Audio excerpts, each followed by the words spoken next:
नमस्कार दोस्तों, आपका स्वागत है अपने चैनल पे सुमित कुमार एजुकेशन प्लेटफॉर्म पे। दोस्तों, आज हम देखने वाले हैं विषय हिंदी कक्षा 10वीं पाठ 10वां ठेस पूरक पठन है दोस्तों ये, और इसके लेखक हैं फणीश्वरनाथ रेणु। तो दोस्तों चलिए पाठ को शुरुआत करते हैं। पहले तो हम इस पाठ का परिचय लेंगे और इसको पूरी तरह से पढ़ेंगे और नेक्स्ट वीडियो में हम इसका स्वाध्याय भी लेके आएंगे दोस्तों। तो चलिए शुरू करते हैं। खेती बाड़ी के समय गांव के किसान सिरचन की गिनती नहीं करते। लोग उसको बेकार ही नहीं बेगार समझते हैं, इसलिए खेत खलिहान की मजदूरी के लिए कोई नहीं बुलाने जाता है। सिरचन को क्या होगा, उसको बुलाकर दूसरे मजदूर खेत पहुंचकर 1/3 काम कर चुकेंगे।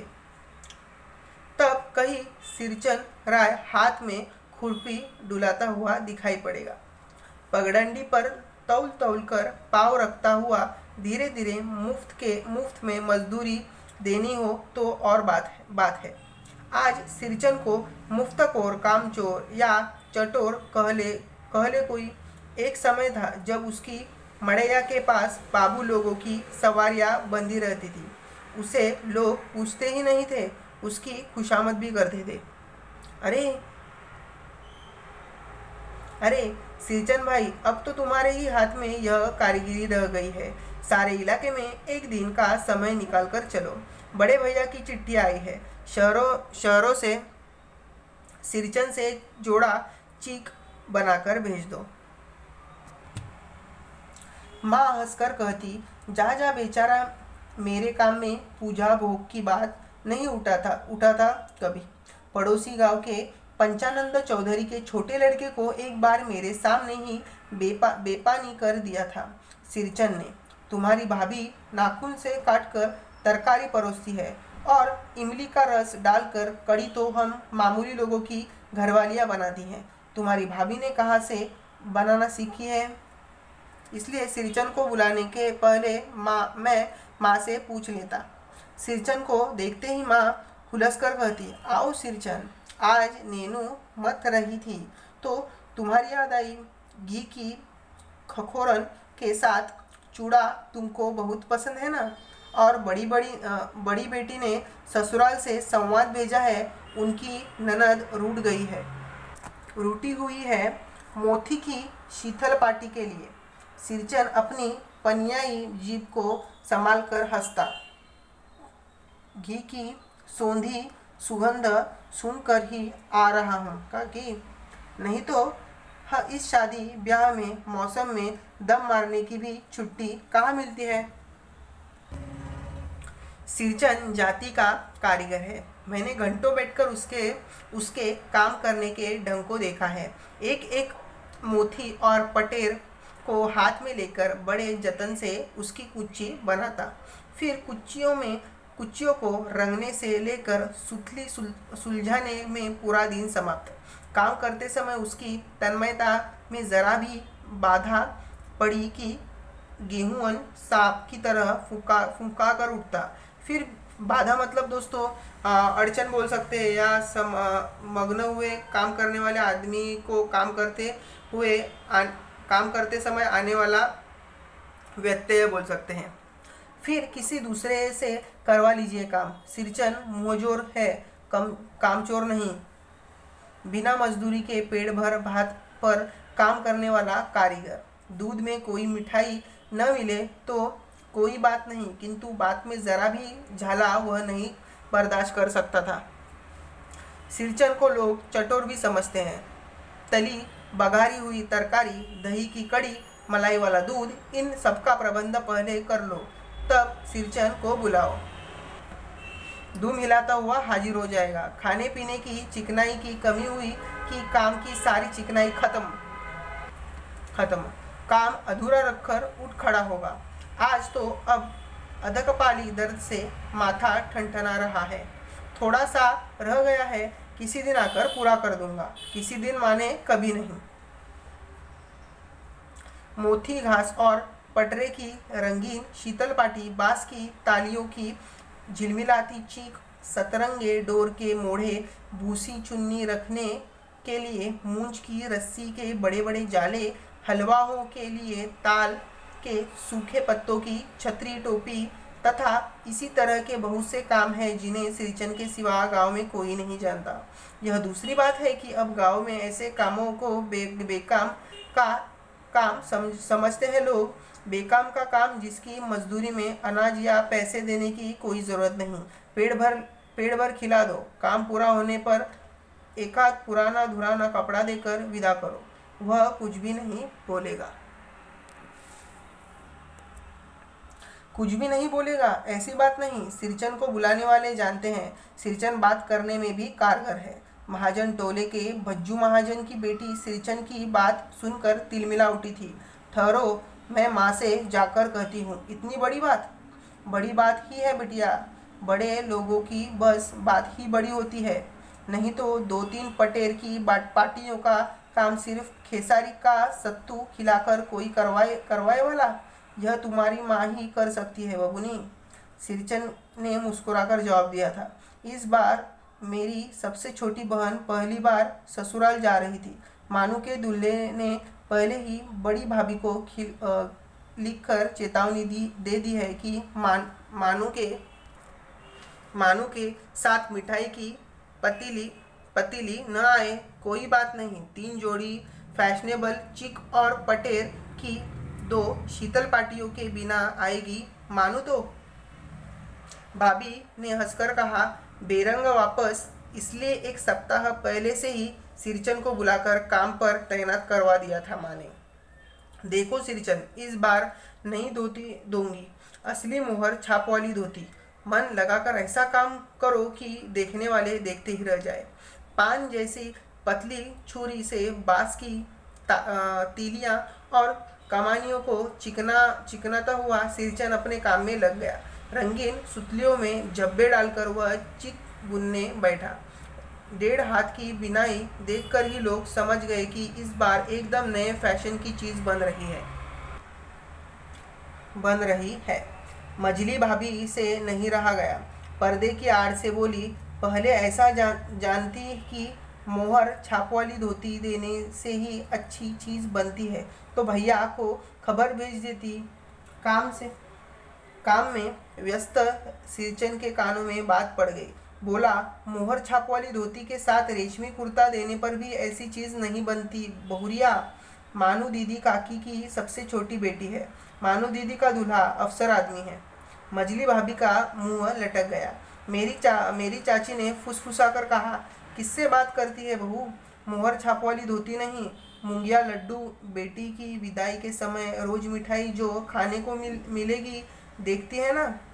दूसरे दिन चिक की पहली पाती से 7 तारे जगमगा उठे। 7 रंग के 7 भैया तारा।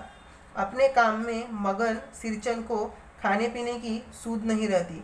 चिक में सुतली के फंदे डालकर उसने पास पड़े सूप पर निगाह डाली।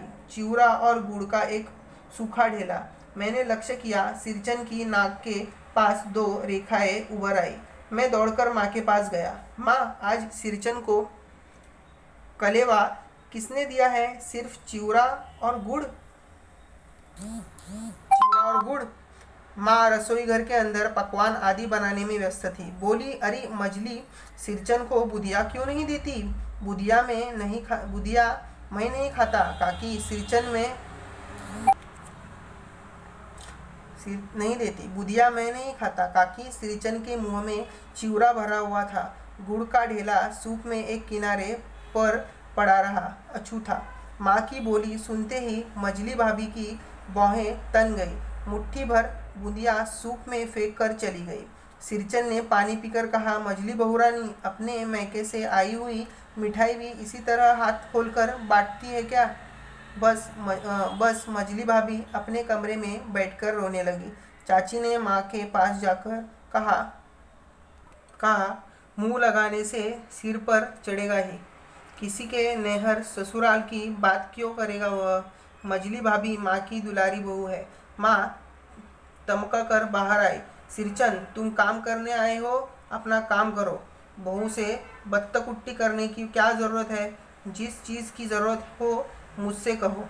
सिरचन का मुंह लाल हो गया। उसने कोई जवाब नहीं दिया। बांस में टंगे हुए अधूरे चीक में फंदे डालने लगा, मानो पान सजाकर बाहर बैठखाने में भेज रही थी।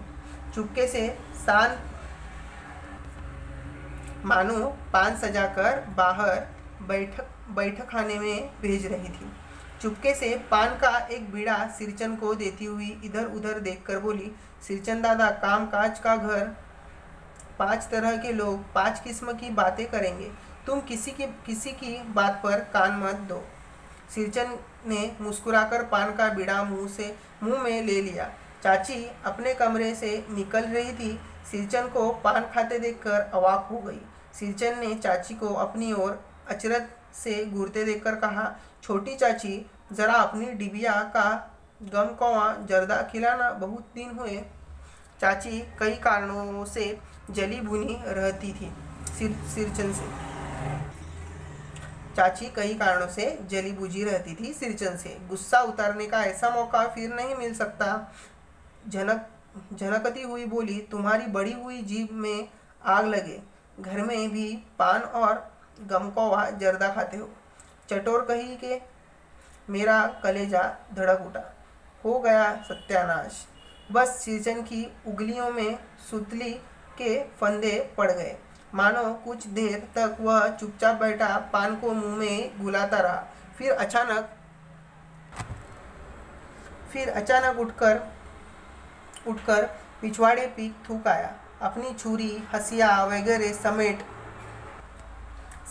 संभाल कर झोले में रखे टंगी हुई अधूरी चीख पर एक निगाह डाली और हनहनाता हुआ आंगन से बाहर निकल गया।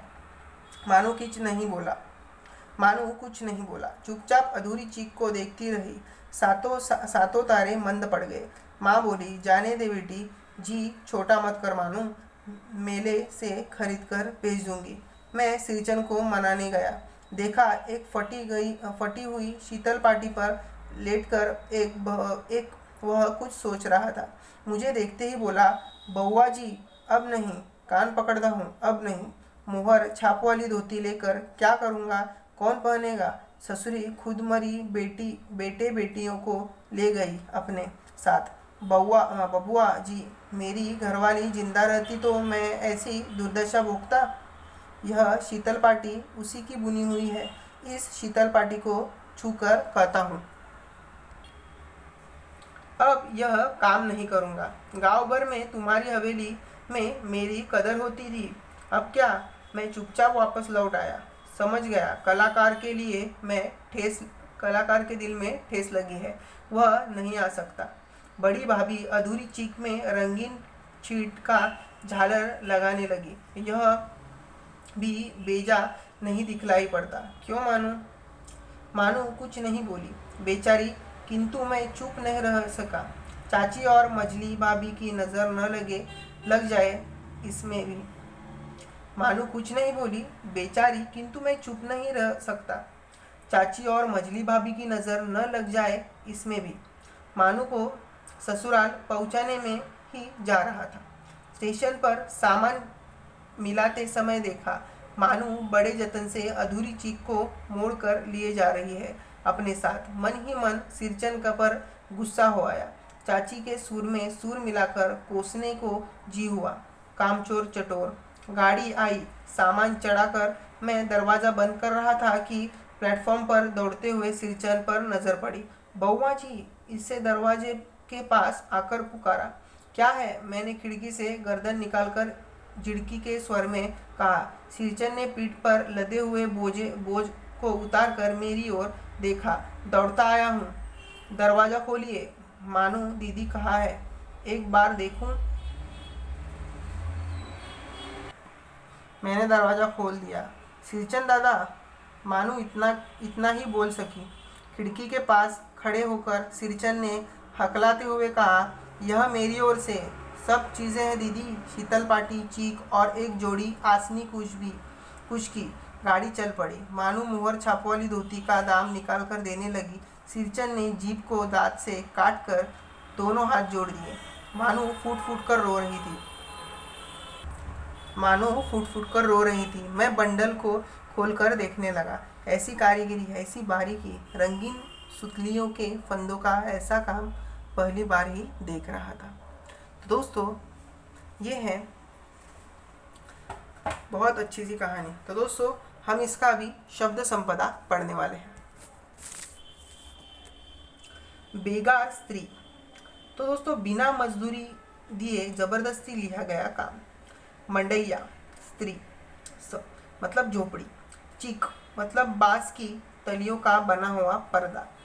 मोथी एक प्रकार की घास। शीतल पाटी चटाई। मूंज स्त्री मूंज मतलब एक प्रकार का तृण घास। कलेवा नाश्ता। मुहावरे। मुंह लाल होना मतलब क्रोधित होना। ठेस लगना मतलब दुखी होना, बुरा अनुभव होना।